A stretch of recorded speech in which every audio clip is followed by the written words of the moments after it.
Welcome, everybody. It's a pleasure for me to greet you in the name of Jesus. You know the song, In the Name of Jesus, in the name of Jesus. Amazing. Oops. Oops. Okay, we're good. Sorry about that. I was watching myself, self love. God bless you guys. Thank you for jumping in. Thank you for joining us. Please share the link with your friends. Okay, just do it right now. Just share it. Who knows? Maybe this will change something in their lives. So, maybe you can be the key person that can help them. Just share the link for YouTube. We already shared in the chat, or share the link for this Facebook Live. Okay, or even you can actually share it. Today we're gonna have special guests. We do this just once a year, and we would love to maybe start doing it even more than once a year. And I know some of you are like, what is this gonna be about? Is this gonna be about like a cheesy Christian thing? As I said at the beginning, no, this is not gonna be a cheesy Christian relationship thing. Okay, it's gonna be an amazing growing experience. We have amazing guests for today, and they are specialists in this area. So check this out. So if you have a special one, that person, just tell them to jump in, because this is gonna be a great growing experience for you, for them. I hope it's just one person. I don't know if you have more than one, but yeah, still, just share it. Okay, share it. It's gonna be a great blessing. Let me see if I can see where. Okay, I just saw that there's people connected from Harrison, Spanish. I see there's people connected from the comfort of their homes. Amazing. Thank you, Veronica, for sharing that information with us. But there's also people connected from South Jersey. I saw Hamilton. Is Hamilton Central or South Jersey? I don't know. You tell me. Vineland, which is definitely South Jersey. So that's awesome. Filipino English. Rihanna is right there connected. Rihanna, thank you for jumping in, and thank you for sharing it with your friends and family and youth and people who you go out with. Let's do everybody the same. So here we have Rihanna from Filipino English. Are you by yourself, guys? Are you watching this with other people? Tell us a little bit more about your experience. As you probably just saw right here, my name is Anthony Buffy. I'm Maranatha Spanish, also connected right there. Perfect, amazing, beautiful. So we have more people from the north, actually. Amazing. My name is Anthony Buffy. I'm your servant, and I work for the New Jersey Conference. I serve in the New Jersey Conference. Therefore, I serve you. Okay, I'm here to serve you. You can find me on Instagram, and I'm gonna share my handle later. And it's good that you decided to stay here with us, to connect with us, to share this with us. We have a few more people than when we started, so that's amazing. But today, I would like to introduce our guests. And I want to do it in a special way, and that is by having a conversation with them. Okay, I can see Leilani and Adrian are already connected, so let me jump in with them. Let's see. Boom, right there. Hello. How are you doing? Hello. What? Do you hear us well? Can you hear us? It's kind of breaking up. I don't know about you, if it's just me. Let's see. Let's see if we can find Not a way to. beginning, but that not working pretty good. There we Okay, go. good. Amazing. There we go. So tell me, guys, how are you? How was your Sabbath? It was great. Oh yeah, really good. Just got back from church not too long ago, and just had time we had celebrating. here a little bit of snow, actually. And we were waiting just for a little bit of it, and then they started announcing, and all the iPhones started and telling us, "Hey guys, be ready Emergency. because snow is coming."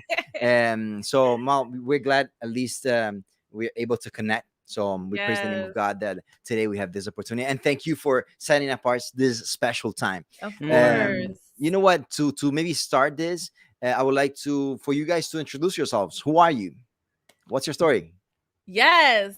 Isn't that your What's line? your story? So I'm Leilani Langdon, and I'm Adrian Langdon.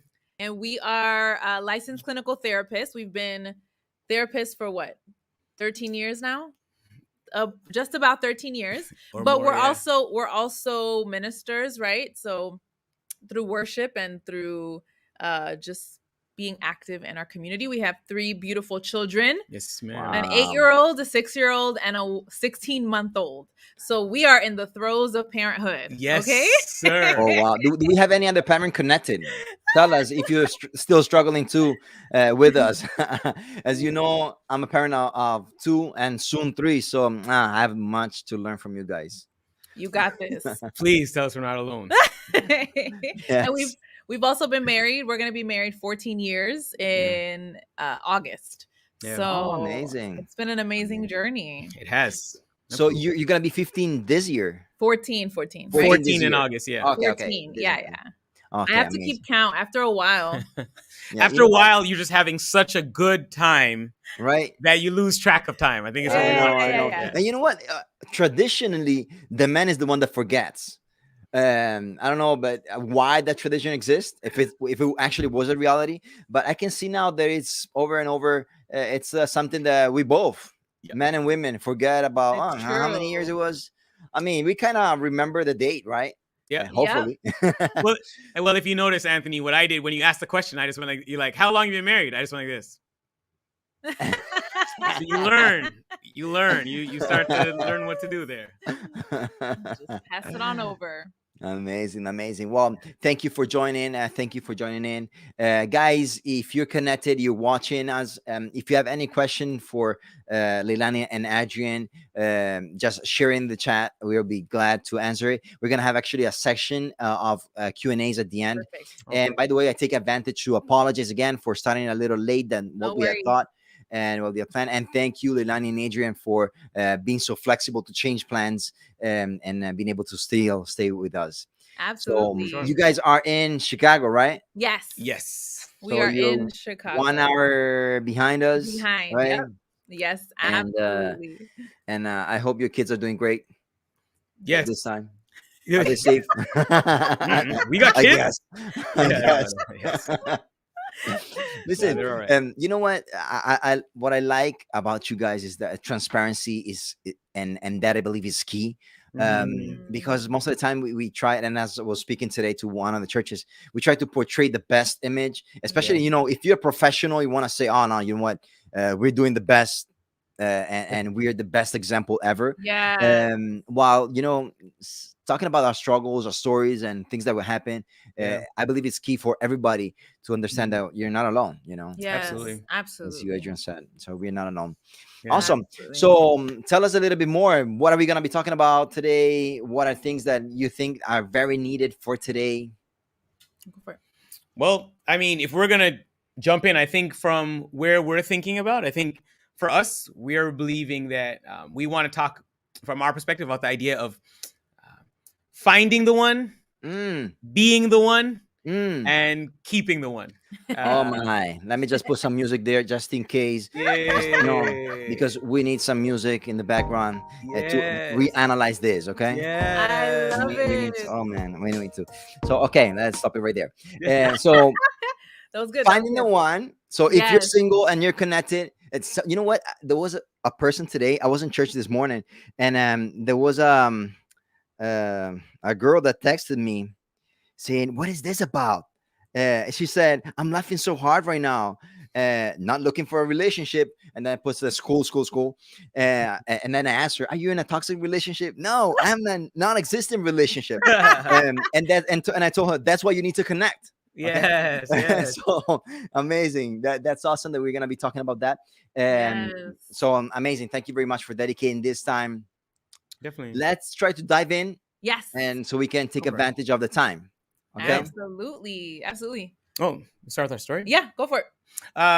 Well, a good place for us to start, right? As we're talking about how we, I guess, who we are, beyond just as a couple and therapists who do work together. Yes. One of the main things we just like to talk about our story. So kind of how we met. Can we talk about how we met in 90 seconds or less? I believe it. You gonna want to go for it? Yeah. All right. So here's what it was. The long and short of it is, as we were separately starting our lives with Christ, becoming Christians, and to be clear, we like to say, we were Seventh-day Adventists since children when we got baptized, but we were only Christians until like our 20s, because a Christian is when you actually start following Christ, right? So as we began to get closer with him, we began to then we develop a friendship. Yes, believe that. We met each other and developed a friendship. Platonic. Yes, completely platonic. And then through a series of events, through a series of absolute God events, yes, we went from being connected to not talking at all, to being in a relationship, to getting married and having kids, to be a long and short of it. And I think one of the biggest things we noticed was, whether it was how we met, how we got together, or how we've remained together, we noticed that the one consistent was God at the center. All right. And, we'll talk about a lot of things today, but one of the things that just ground us to start is just at the center of everything that we've been through. We recognize that we serve a God who cares about us, and we believe he cares about you, not just you, the person, but also the person who you want to spend your lives with as well too. Absolutely.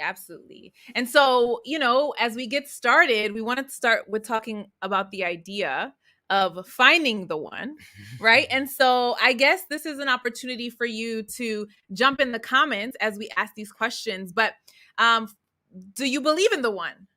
Like, do you believe in the one, that there is only one person that has been created just for you?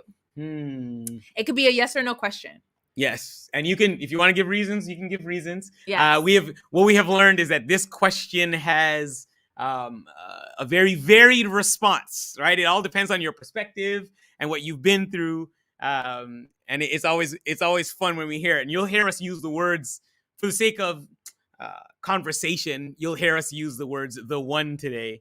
But we want you to know it.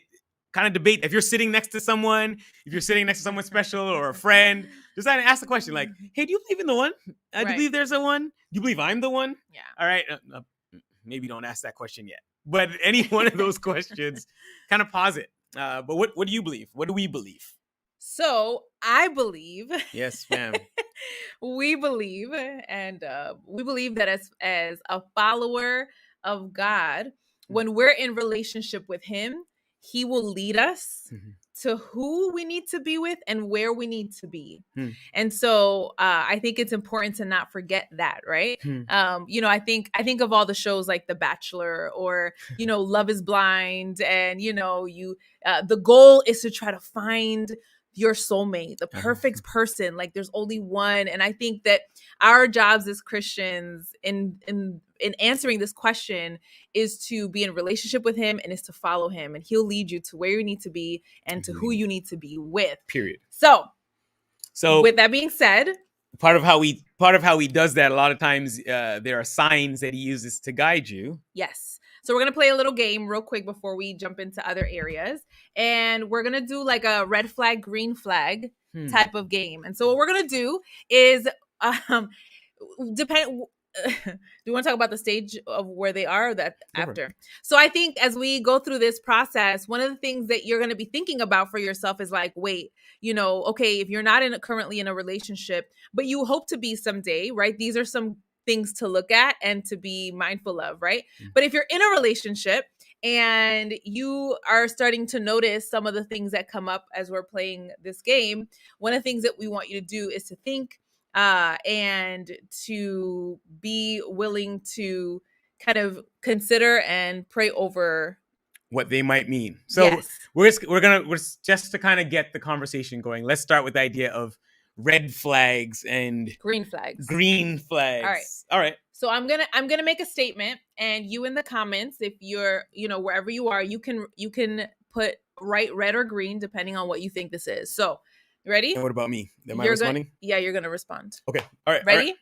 All right. Someone who never apologizes. Is that a red flag or is that a green flag? We're gonna go with a red flag. I'm gonna call that a red flag. If they can't take responsibility, I think put that as a red flag. What about somebody who shows interest in your hobbies? Is that a red flag or a green flag? I'm going green. I'm going green flag. Green flag because they are putting up I see some energy. red. We got some red flags with that first Yeah, one. yeah. Some All red right. flags. Green. We got green flags, however, for showing interest in my hobbies. All right, ready? All right. Isolating you from others. Isolating you from others. Someone Okay. who isolates you from others. So I'm gonna go red flag. I think that's one of those things that sounds sweet up front, right? I Yeah, only yeah. want to spend time with you, and you're like, Yeah, oh, that's yeah. so sweet. Yeah, initially. And right? then It's like, eventually I it's just want like- you all to myself. But then when it's like, but you can't be with anybody else, Right. that's not quite as sweet, right? If I can't have my own friends, someone gave me an obvious red. Red. She goes, red. Wait, hold on. So you're saying that's not sweet? It's not sweet. That's like, no, just you and me against the world, baby. Aren't we? We make songs about that. But okay. Cool, Listen. cool. All right, let's go. Offers emotional support. Okay. You offer me emotional support. Green flag. I think that's a green flag. Yeah. All Not just the way. Not just financial support. So not even just like, well, I bought you this, or I pay your bills. So that's support. Someone who's willing to listen and to be vulnerable and open with you. That's a green flag. All right, we got a green here. All right, let's. We got a yes green. I like the certainty. Okay, this one. This comment section is lit. I love it. Yeah. Oh, lots of crazy exes. Lots of crazy exes. And we could define crazy however you want. I'm going red. Okay, can I? We'll have to see in the comments what they say. Okay, hold on. I'm gonna tell you why I'm going red. Maybe not lots, but just previous. No. Lots of crazy exes is what we're putting, right? I'm gonna go red, and I'll tell you why. I think here's what I found, right? If all your exes are crazy, well, we're listening on a radio show, and this radio show, this lady, she called in, and she was like, "Oh, I'm the most unlucky when it comes to men," and she was like, "Okay, well, tell me more," and she said, "The last 5 men I married were all terrible men, but this 6th one, I'm hoping that he's gonna do better, but I'm already seeing some of the same habits of the last 5." So to me, I'm kind of like, hey, sweetheart, if that's 6 marriages in a row where all the men just happen to have a problem, yeah. I mean, at some point, there's one common denominator. Yeah. So I'd at least put it as a flag for me. I'd have that as a flag. Yeah, I think that's definitely a red flag. That speaks volumes about that person. All right, what about this one? Talks fondly of you to others. So when you're talking, when they're around other people, they talk nice about you. They talk super green. Yes, green. Yeah, super green. Yeah. I'm a fan of that. Absolutely. All right. What about this one? 5 marriages. The 5 marriages. Listen, nobody's judging. All right. Dismissive of your wants and needs. Kind of dismisses the things that you want and you need. And here's what I'm make. That sounds obvious at first, but I'm gonna say dismisses your wants and needs, red. And most specifically, like sometimes we look at that as the person who knows what's best for you. Yeah. Right. So it's kind of like, hey, I want blah blah blah. Like, no, that's not in your best interest. We're gonna do this. Yeah. Like maybe here or there, you encourage me to work out maybe once or twice. But when you're constantly pushing your red on, I'm sorry. If you hear that, that's absolutely. That's a red. You have time for like 1 or 2 more? What about someone who values honesty? Who's honest, values honesty? How do you define values honesty? It sounds like a green to me. So somebody who is willing to tell the truth. Okay. Irregardless of the potential consequences. Okay. So listen. And not just Okay, so the last green was somebody who talks fondly of you. So if you tell me the truth and you talk fondly of me, then we can rock. Like be kind. You need both. Okay. I want the truth, but I don't. Yeah. I'm not trying to have you kill me, like with your words. Yeah. So yes, I'll give that a green. All right, let's do one more. Okay, let's do 2 more. So over the top jealousy. Oh. Okay. Does it need to be over the top or just jealousy? Would jealousy be a red flag? Period. I don't think so, man. Okay, like the comments, you guys can decide. This one could be. But I'll say this. I don't think jealousy is a red flag. I think over the top jealousy. I think as humans, what I'm saying? We're going to naturally tend to, especially with the idea that, insecurities can rise up and cause. If you're somebody I jealousy. really, really care about, Yes. there are gonna be times when, I don't know, maybe A little I might protective. I might feel a little something, right? Like I'm standing next to some guy and he made something inappropriate. Yeah. Or I kind of, maybe laughed a little too hard at this joke and I'm feeling a little insecure on a specific day. Maybe on that day I'll have a little something. Right. But, if I'm, ranting and raving about it and Right. giving you the silent treatment for 2 days because of that, I think that's, I can just check myself and put myself in my place. You're absolutely right. Sidebar, I was in a relationship prior to us where over the top jealousy was a red flag. Yeah. We would be walking in the mall, and if I looked to the right, he would accuse me of looking at another guy. Yeah. And that was That's over the top. clearly, yes. And jealousy is, Raina says, jealousy is a fine line. It really is. No arguments for me. Now, you guys were They killed it. over the top amazing. But red flags are so important and green flags are important to talk about. We want to talk about both, and we're not going to spend a lot of time here, but the reality is that a lot of us have been, either we've been there or we are there, where we notice red flags, right? And we notice it almost physiologically before we notice it intellectually, right? You get that gut sense that something is off, or you feel your body starts tingling, or you start to get nervous or anxious. Yeah.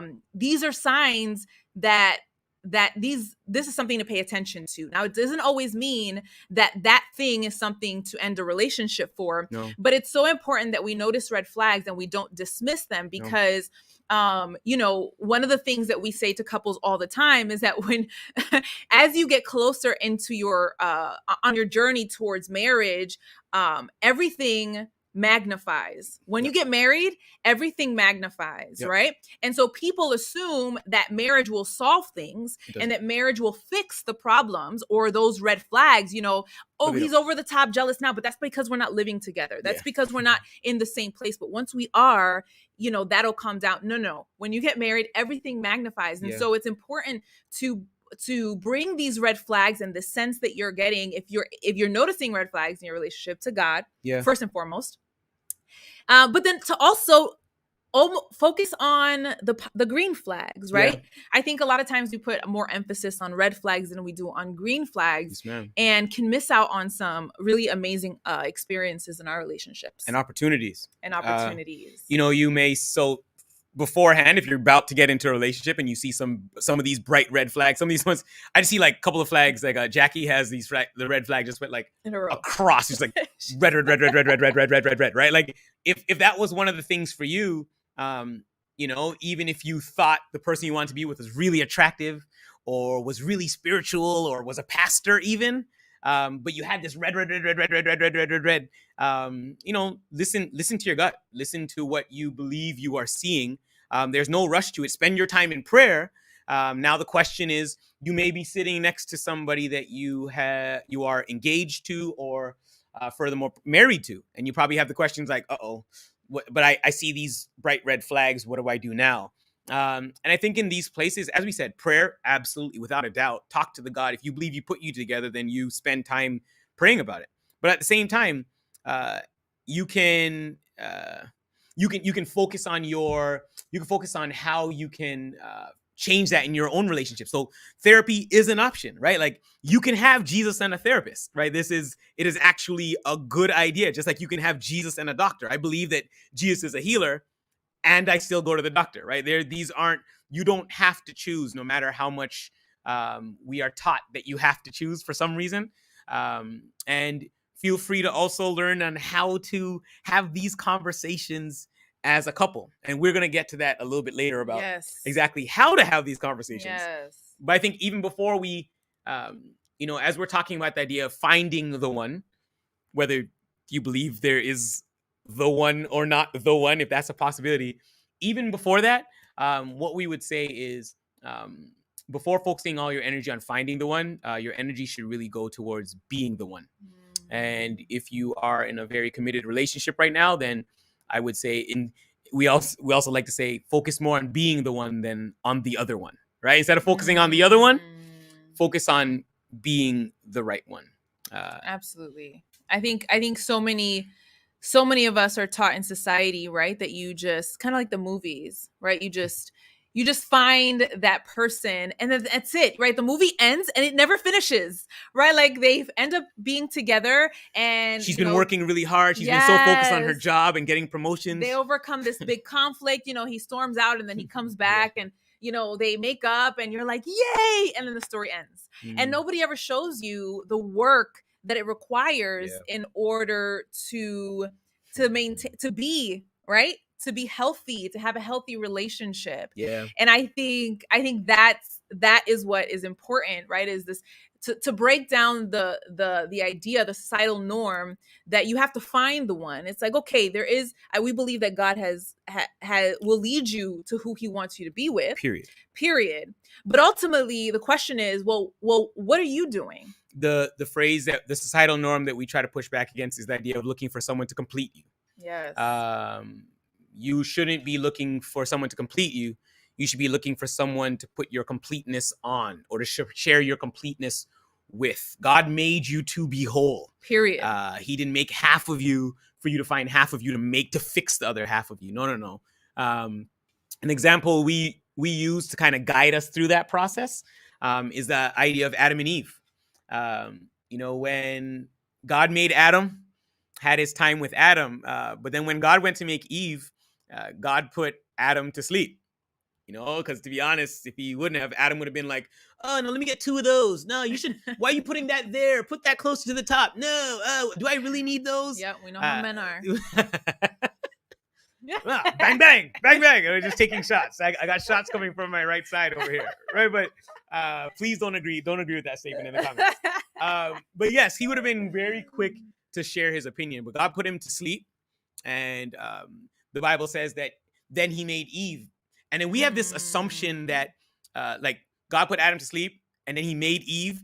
And then as he finished putting the last strand of hair in, Adam opens his eyes and there's Eve. And Eve's like, no, how speak, right? No, I don't know. I tried to find just broken, like she couldn't speak or anything like that, right? But there's a time period between however long it was that while Adam was asleep, that God got to spend his own time with Eve. And when it comes to, we kind of use, there are 3 different examples that come to our mind when we think about that alone time with either Adam or Eve, but we use Adam as example because it's more documented. So the first one, I don't know, the idea of spending one-on-one time with God. Yeah. And that one-on-one time that was had with Adam and it was had with Eve, it allows you to begin to connect with the most important relationship you need to have before doing anything else. Absolutely. And I think that one can speak directly to this question that just came up. How do you find the one that God has specifically for you?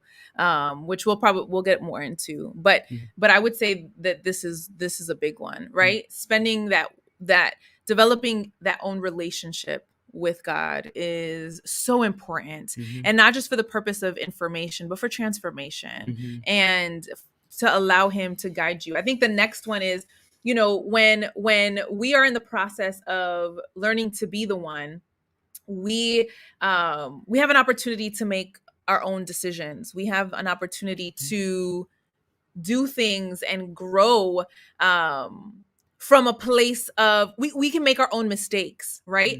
And I think a lot of times we can end up jumping into relationships, and we see this, where people will jump into relationships and have not made their own decisions, haven't had a chance to kind of make their own mistakes, and get stuck because they don't know who they are apart from that relationship or from that person. Yeah.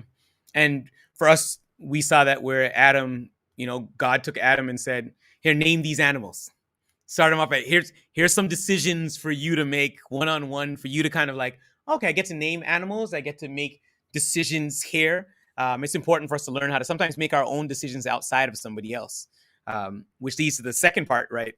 God took Adam all around the garden. And for that, it's kind of getting out of your comfort zone. When you're trying to be the one, not just find the one, you want to sometimes get out of your comfort zone.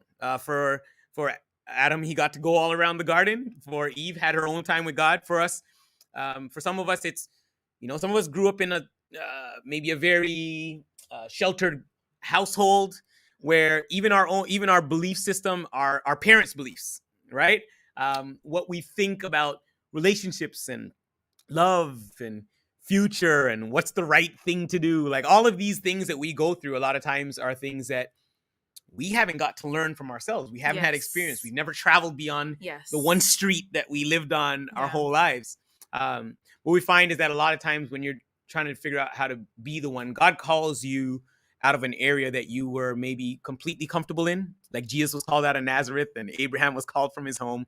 Sometimes you have to step out of your comfort zone so that God can help you learn things about yourself that you never would have learned otherwise. Absolutely. And I think in being the right one, a part of that is learning to become aware of yourself, learning to become aware of who you are, whose you are. Yeah. And I've had so many conversations with women who are like, well, what do you do? What do you like? Who are you? Right? Like what do you bring to the table, but not to a relationship table, but just period. Like, who are you? What are your strengths? And, I've had so many women say, well, I don't know. I don't know. Who am I? What do I like? What don't I like? And I think we do a disservice when we don't take the time to understand where we've come from, and how that has impacted and influenced who we've become. And because that's going to ultimately impact who we're with, right? And learning to understand who you are, what you love, what you've been given, what do you love to do? I mean, just those simple things, right? It seems sometimes too simple, but they really make a difference when you're learning to be the one. And I think being the one is an ongoing process. Yes, ma'am. And for us, after you learn to kind of be the one, I think one of the things is saying to yourself, like, okay, now how do I take the things that I've learned into having a healthy relationship? And one of the things that we have found is one of the challenges that people experience now that you are, you find yourself being the one, you find yourself being with somebody.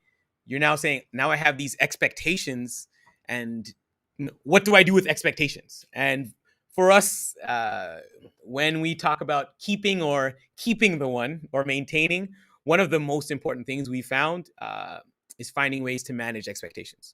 And I think that the first thing you have to ask yourself, like, where do expectations come from? Right? If I was to ask you, and I'll ask, also in the chat, he has this question, right? When we have like expectations of what's a relationship supposed to be like? What's a good relationship? Where do your expectations come from? Yes. Right? Where do you guys think expectations come from? And maybe we can give some examples. And I was gonna now toss that to you. Very good idea. So you tell me, where do you think they come from? No, not where do you think they come from. What some examples of? Go. Yes. An example of an expectation is that you're gonna fulfill all of my needs. Right? Yes, ma'am. That I'm gonna get all of my needs met through you. Or that I'm going to be your source of joy. Or expectations could be anything. It could be that out of the 365 days a year that I'm going to be the person who's cooking. Yes. Right? We all have expectations, but I think one of the first important thing is understanding where your expectations come from. Yes. And whether they're from movies, that whenever you're feeling down, that the guy's gonna come riding on a white horse. Yes. Right? Very Disney-esque. with a shirt buttoned down to here with the lowest V-neck ever. Yes. And he's gonna come ride down, and he's always gonna give you what you need right when you want to do that. Right? You shouldn't have to explain it because he always comes through when you need it. Yeah, absolutely. A big one is ladies, for the ladies in the house. I hear this from a lot of the couples. We talk about the women. Yes, ma'am. It's like, I just want him to read my mind. Like, I just want him to be able to. Well, they don't say those words. Okay, fine. But that is what they're asking. But like, you want your partner to just show up on a white horse with your favorite color. I mean, your favorite dessert with flowers. Yes, ma'am. With the bath drawn, right? Like, and but then we don't say anything. No. Right? So yeah, expectations are just things that come from our families, Yeah. our families of origin, movies, Media, friends, media, uh, friends. other relationships, what we see on social media, you know, the Yes. couples goals. Yes. Hashtag. Yeah. Hashtag couples goals. You watch that and you're like, well, my relationship should look how easy their Yeah. relationship is, when you don't realize that it took them an hour and a half just to get that picture, right? That one picture took them an hour and a half, or they were arguing for 40 minutes before they had to come on to do whatever thing they did where they pretended that everything was perfect. Absolutely. But I think that leads to the question, right? They're saying, well, is it wrong to have expectations, or what do I do when I have unmet expectations? And this is going to sound really cliche, but the first thing when it comes to unmet expectations, first thing you need to do is you need to communicate them. That's the biggest. It's so funny because I sit here and I think, and you're saying that, and I'm like, that sounds so easy, Adrian, right? Like, but how many couples have we not had to help work through that? Oh yeah. Because how many times have we had to work through that, even understanding? Absolutely. Right? Because here's the thing, right? Expectations, because our expectations are formed from oftentimes the time we're children, right? We're growing and we're developing, and we're attributing meaning, right? We're saying, okay, this means that. If I see these people doing this, then it means that this is this, right? And so when we get into relationship, we put those expectations on our partner most times without communicating them.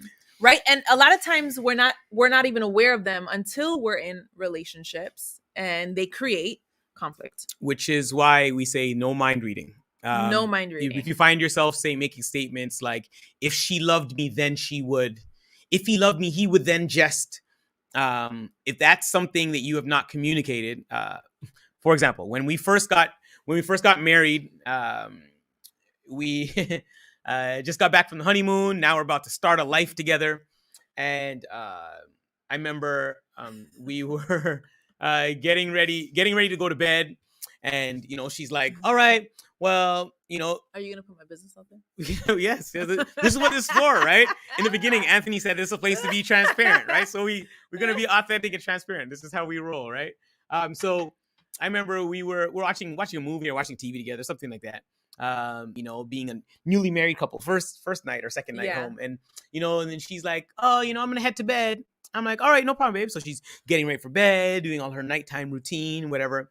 Brush her teeth. She kind of comes out from the bathroom and she's like, "All right, babe. Well, I'm gonna head to bed." I'm like, "All right, good night, baby."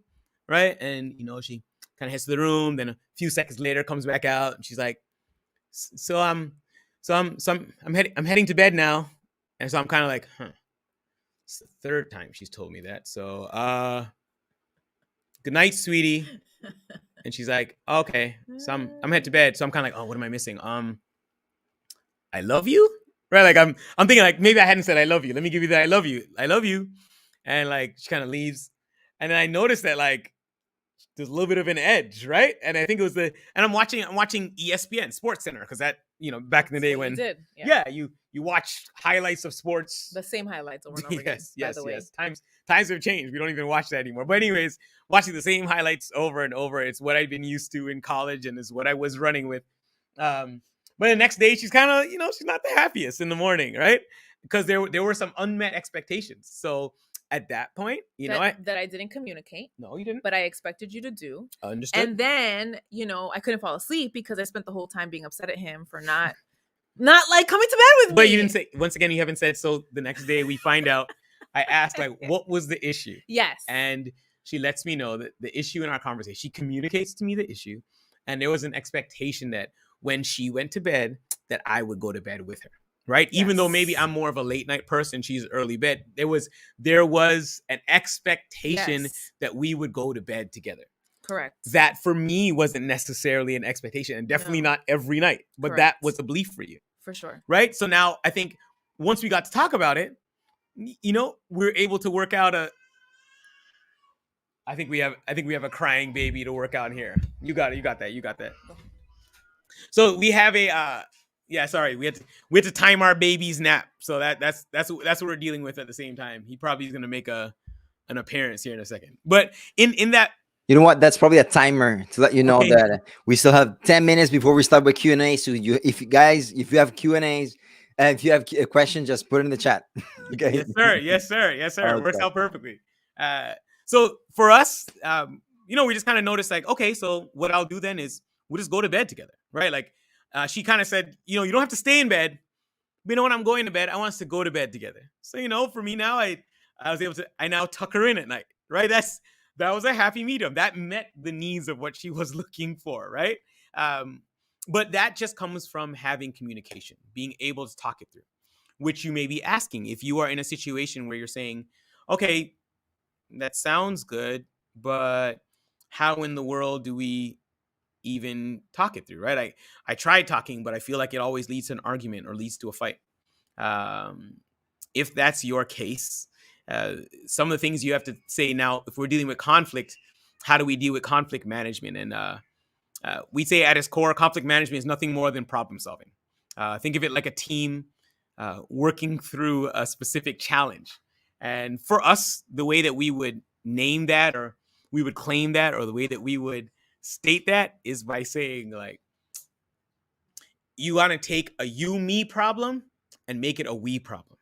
So the way I would state it using I'm gonna use this water bottle, right? The temptation when you're going through a problem is to say, well, I'm upset because of what you did. And the person goes, well, I'm not the one who really did it. If you had done this, then I wouldn't have.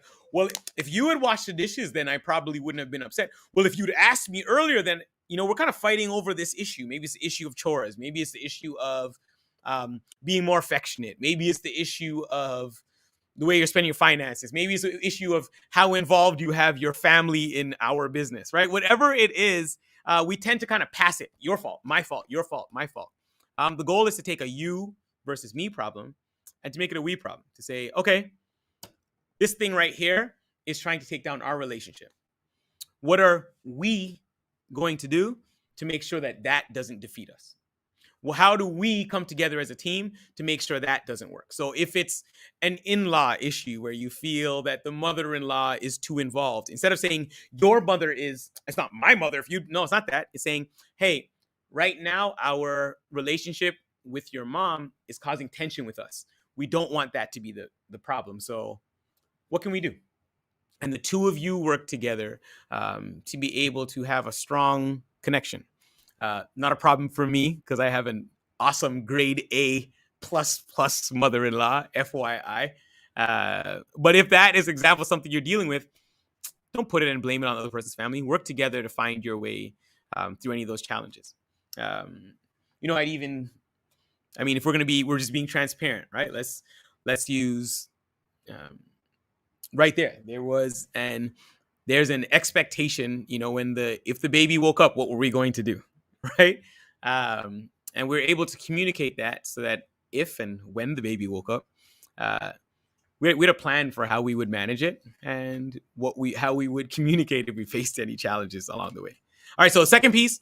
So first, you want to take a you me problem and make it a we problem. Second, verbalize what you're feeling, which means talk it through, be open about it. But here's what you want to do. Verbalize what you're feeling. So the way that we like to word it, I have it written down here. So the way you'd want to talk about it is like, all right, when blank happened, it made me feel blank. The reason why this is the best way to do so, when I came home and the place was a mess, it made me feel uncared for or not thought of. The reason why that works in that scenario is I can't argue with how you felt by it. Right? Like I can't say to you, you are wrong for having those feelings. Those are your feelings. Right? So in any one of those scenarios, it's a matter of just saying to yourself,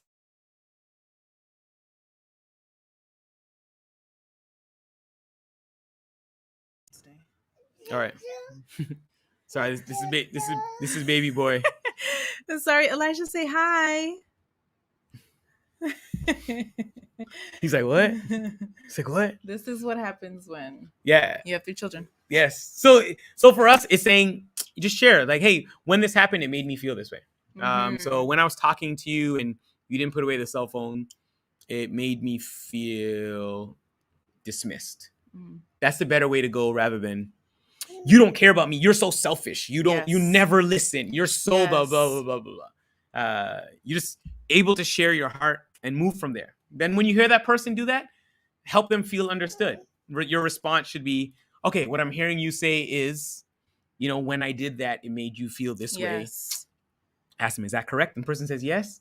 It's a way for them to feel affirmed, understood, and you can move through. Yes. I heard you talking about mentioning the you, me. We, yes, ma'am. Yes. And the idea, I don't know if you mentioned the I, talking in I statements. You could use that as an example. Did you mention that? I spoke to kind of like when we feel a certain way, when I feel. Yeah. So when, when our expectations go unmet and it creates conflict because we don't communicate, you can't resolve that which you don't communicate or bring to light. Right. A lot of times what we'll do is we will automatically want to blame the other person. Or we speak to our partners, whether you're in a relationship or, even if it's a friendship, you're in conflict, we speak to each other using you statements, right? You did this, right? And you made me feel, and you should have, and you could have, and why didn't you, right? And so automatically that's going to create tension and division and a sense of defensiveness, right? Yeah. And so it's important when we're navigating expectations and we're wanting to be on the same page in a healthy relationship, that we communicate using I statements. Yes, and not passive aggressive I statements. Right. I wish I would have known you were so selfish before we got married. No, that doesn't. No. You want to communicate what you feel, not what you think the other person did. It's like, I feel like you need to hear how bad a person you are. That's not an example of what. When the dishes weren't done, I felt I felt uncared for. Yep. Right. And so it allows the other person to come. It allows you to have a conversation from an even playing field. Right. And from a place of understanding versus from a place of conflict. Yes, ma'am. I would, as questions are coming in here, we got about 2 minutes here as we land. I'll say after you've had the conversation, make sure that you actually take action. If you've done something that hurts somebody, take action. Your next step after you've both been hurt is say, well, I apologize, right? I'm bad or I'm wrong. Is I'm sorry because my actions hurt you, right? So instead of it, now it's just, you're saying how you felt. As somebody who cares about you, I don't want you to feel that way. So I'm sorry if I hurt you, right? Like I didn't want you to feel that way, right? And you move from apology, then you say, now what steps can I take to make sure this doesn't happen again? Absolutely. And I want to throw something in here because I think this goes back to the idea of, as you're growing in relationship, you'll always have the opportunity to choose to continue to learn how to be the one, how to be the best version of yourself, how to continue to grow and mature and become self-aware.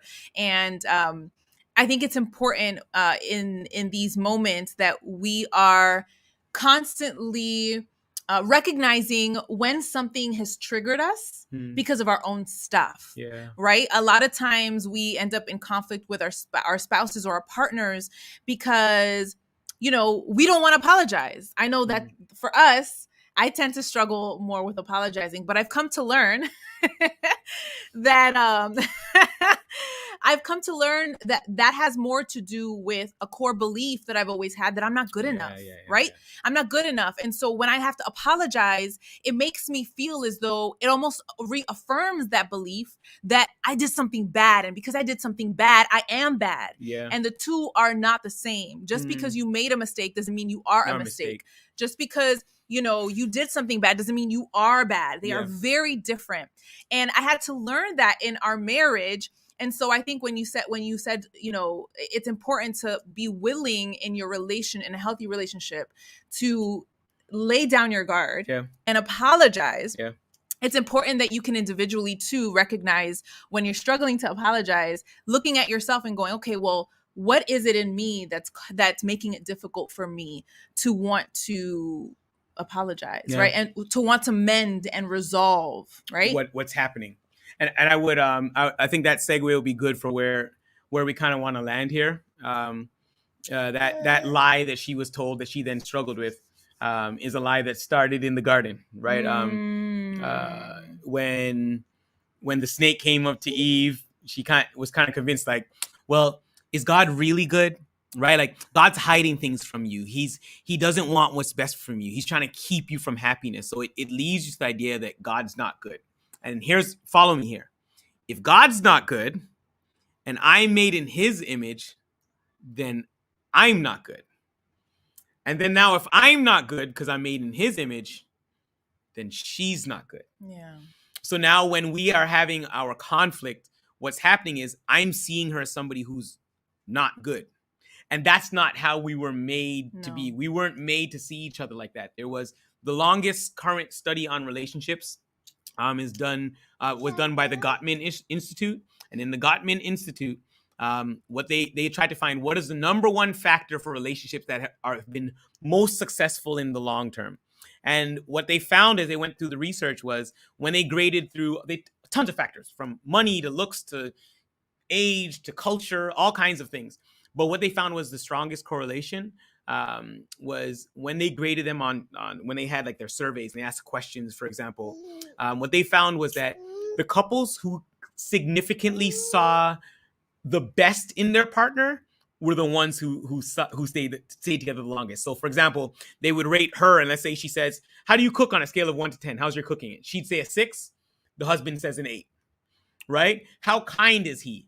He says he's a 7. The wife says that he's a 9. Mm-hmm. Right? Like in all the relations, they found that where the couples always saw the best in that person, those relationships lasted the longest. There's a belief in those relationships that the other person is good, is coming from a place of goodness.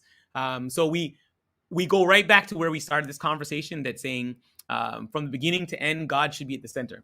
And the reason why he should be in the center is because God is good. And if God is good, then you are good enough. And if you are good enough, then the person that he brings you to is also good enough.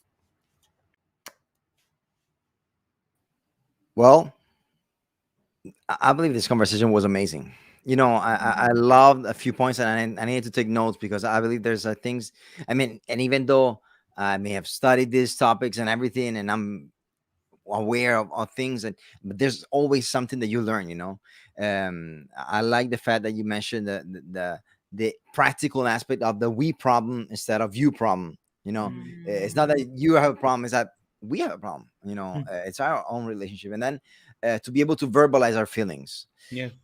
Oh man, that is so complicated, right? It is.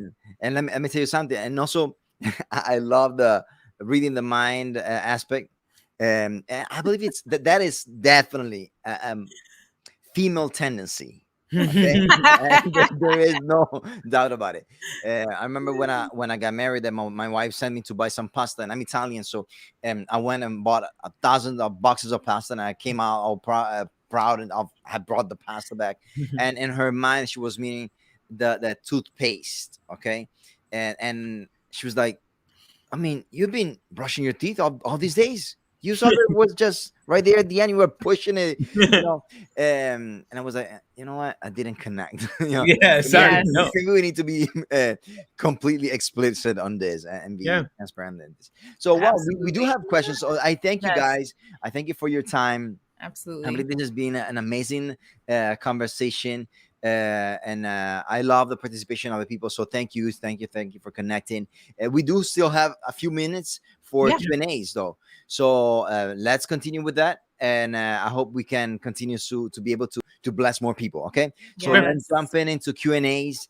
The first question we have here, well, it's a question that actually someone shared on YouTube, and is, when should a serious relationship begin in terms of age? Come on. So I'm about to give you a therapist answer, right? If we're in therapy, I'd be like, when do you feel like but I won't go that far. What I will say is there used to be an old song that said age ain't nothing but a number. What I mean by that is, in most cases, the older you get, the more mature you are. However, when you are tying yourself to someone in any kind of relationship, it requires a level of maturity. And there are honestly 18-year-olds who shouldn't be in a relationship, right? And there are 18-year-olds who will do phenomenally in a relationship, right? So for me to tell you a number doesn't always speak. It would be like, at what age should someone get married? Right? There are 35-year-olds who are not ready for marriage. Yeah. And there are 25-year-olds who'd make incredible spouses. So I think that the key is going to be looking for relationships. Do you have an awareness of who you are as a person? Yes. Right? If you're developing an awareness of who you are as a person, then it makes it easier to know what kind of person you can be with. It lets you know what your boundaries are. Self-awareness. Is that related to maturity? Is that how can we so self-awareness? What else is something that we should look into whenever we're thinking about, hey, maybe it's time for us to actually start a serious relationship? I would. So if we're still talking, are we still talking age, or we're talking around the idea of just what qualities we're looking for? I mean, you already mentioned. I mean, age can vary definitely a lot, So, quality. Let's think about that. I think one of the things you should look around as well too is what kind of relationships, what kind of friendships do you have? If all of your friendships are unhealthy, I don't think you should now be looking for a girlfriend or boyfriend to have an exclusive relationship with. Right? Because if you couldn't manage this with less commitment, correct. As we said earlier, adding another level of it doesn't make things easier. So you should be able to say, hey, I have really healthy friendships where the people I choose in friendships are there for me and I'm able to be there for them. We communicate well. If you kind of notice consistency in that case, you're probably closer to being somebody who's ready for a healthy, romantic relationship. Awesome. There's another question. What is the main difference between a friendship and a relationship? So, the first thing that comes to my mind is level of commitment. I think with each level that you go, if we look at it like in levels, right? A friendship is something that's platonic, strictly, right? Friends with benefits, it is strictly platonic. We're friends with benefits is no. I'm saying where it's not. Oh, okay, sorry. Okay, got it. I was like, no. Really? Is that how the rules work? No, because there are friendships. I'm with you. So, but where the friendship is strictly platonic, where you enjoy each other's company, right? But then a relationship really takes the next level of commitment, right? Are you willing to be committed to this individual? Are you willing to begin to grow together, to do some of the things that that if you are in it for the purpose of marriage or wanting to be married, right? Are we compatible, right? Do we work well together? Do we make decisions well? And how does that how do our families work, right? And so I think that the main difference between friendship is and relationship is level of commitment, and then whether it's platonic or not. Absolutely. And can I add one quick thing there, Anthony? Yeah, go ahead. That being said, I think once you have advanced to the next level, I think it's going to sound weird. It is still good to develop a friendship with somebody you're in a relationship with. So my wife, we still have a friendship. She's not somebody that I just love. She's somebody I like. Yes. Yeah. Does that make sense? Yeah. Right? Because we love many family members that we don't like being around. Right? So yeah. And we're not talking about in-laws, okay? No. Not Not us per se. Other people have family members that they don't like being around. I completely agree. No, but that is a major one. And you know what? Something you mentioned actually, Leilani, and is compatibility, right? Yes, compatibility. So most of the time as Christians, we think, the person is Christian or he or she is Adventist. Therefore, we're compatible. No. When we think about compatibility, compatibility. Yes. What are we thinking about? Another whole hour now. You can start if you want to. You sure? Yeah, absolutely. All right. If I'm going to start, what I would let me take the hard part of it first. Okay. Being Adventist is a part. You both being Adventist is a part of your compatibility. Because it is one of the things that you have in common that you're not going to have to explain. Well, and more or importantly, second guess. yes, and more importantly, sorry, is it aligns with some of your values, right? So compatibility is connected to your values. Yep. But that being said, it is one part. Yes. I sit next to the pew. I sit, beside in the pew next to people that I have no business being in a relationship with. Right? There are many Adventists that, to be perfectly honest, you should keep your distance from. Like, they're not healthy for you. You can be in a very toxic relationship with another Adventist. Correct. Yep. So it is just one thing as well. So do we have one more? Do we have time for one more question? Yeah. We could do a few more. Yeah. Until he starts screaming, we're okay. You know what? I had a question about singleness. Yeah, go for it. Yeah. We're good for a little longer. Okay. So let me share this one right here that someone put in the chat. How did your parents react upon the relationship? Getting the approval of parents can be difficult. So she's asking about our relationship in particular, I'm assuming. It looks like yes. I was probably applying it maybe to many relationships. Sure. So yes, getting the approval of parents can be difficult, specifically depending on your parents. More importantly, yeah.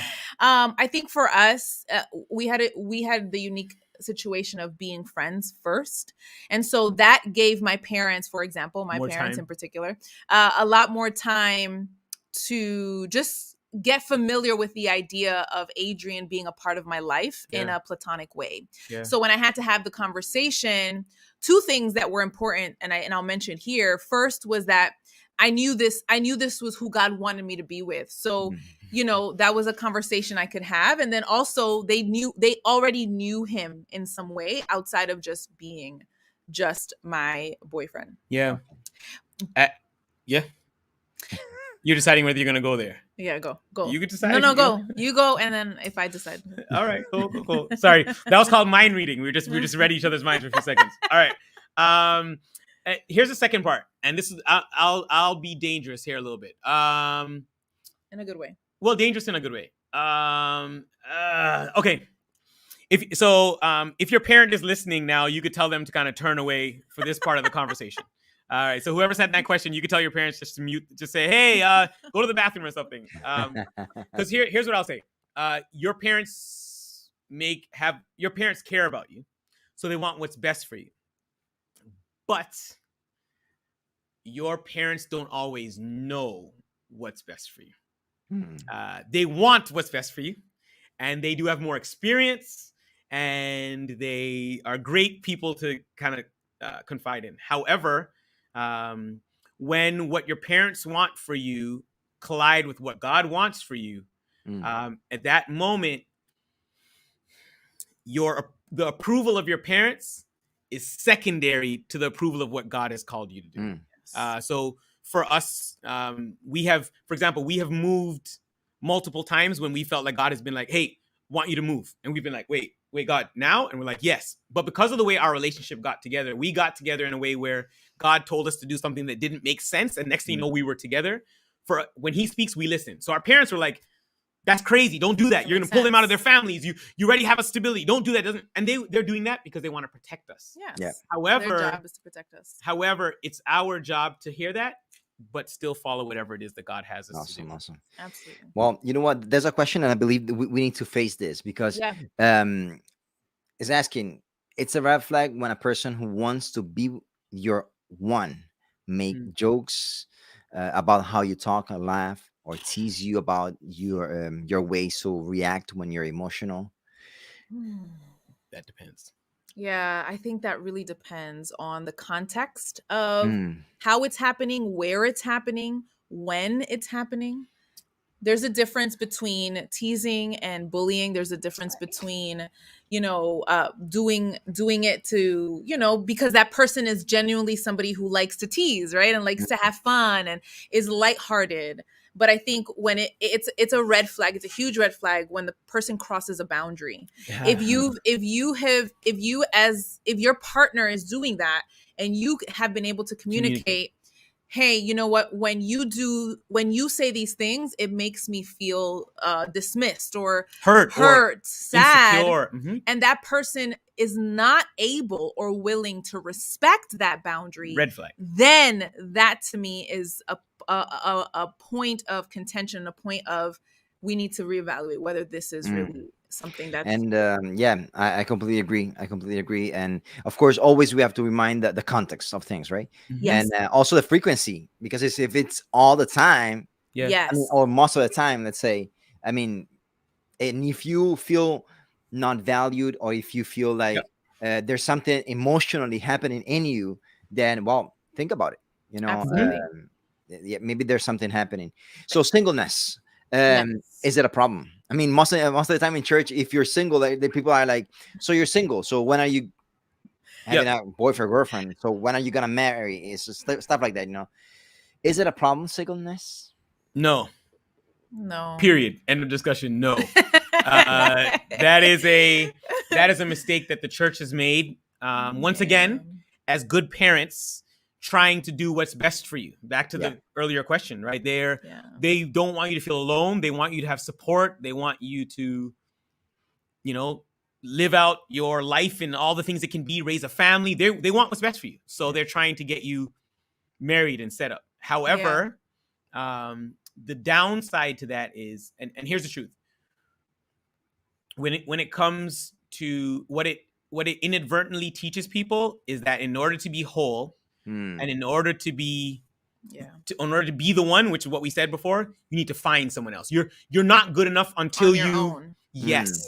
And that goes against everything that God looked at you and said you were good. Right? That God looked at her and said that you were enough, and then paired you together. Right? So the idea that you need someone in order to be enough is not within the teachings of God.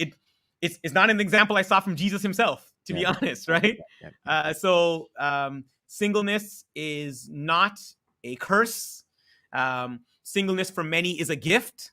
And if you don't believe that, just ask the people who are trapped in very, very unhappy relationships. And they'll let you know just how much of a gift your scenario is. Yeah. Thank you for the amazing answer. Guys, don't forget you can connect with Adrian and Leilani through their email right there on the screen, or on Instagram. Also, you can find Leilani at well, it's right there. The handle is right there on the screen. Okay. So we have that, just this last one question. If you have more questions, you can definitely connect with them. I know a couple who may said, you know what, I connected with Adrian and Leilani, was a blessing to us. So maybe you're in a relationship, you need to connect with someone and get some serious, objective thoughts on things that are happening. Why don't you connect with them? So that's amazing. Thank you guys again. So this last question is, how do you know if it's the will of God for you to enter in a serious relationship? So this is a really good question, and to be honest, there's not a one size fits all answer. I think we want there to be, but there just really isn't, because God speaks to us individually, right? He speaks to us differently. The way that my relationship is with God is not the same way that it is with him, right? And so I think first and foremost, I would encourage you to draw closer to God and to identify, how does God speak to me, right? Is that through dream? Is that through people? Is that through the word, right? When I sit, he always brings something out. I think that's the first step. To understand if God is drawing you somewhere. Absolutely. Awesome. Well, thank you again, guys. It was a great experience to be here with you to share this a few minutes together. And I believe people who are blessed, and if you were blessed, just put a green flag right there in the chat. So we know that we have to do this more. I don't have anything green. Let me start right here. There we go. Perfect. That works. Awesome. So, well, again, thank you very much. Thank you all for connecting. Again, you can connect with them through Instagram, through email. And if you want, guys, want to connect with us, also, you can always contact us at the New Jersey Conference. Yes. My handle is just Baffy San. I'm gonna just put it right there as a band, as one of the Yes. banners at the bottom. So if you need to connect with me, um, I'm more than willing to talk about it. Yeah. And maybe you need to have a recommendation of someone, and you need to talk to or a professional. Well, connect with us. Okay, we're Mhm. more than willing to serve you. So, guys, I believe we can conclude, and we want to have I want to have a prayer for you guys, for your ministry, for all that you're doing.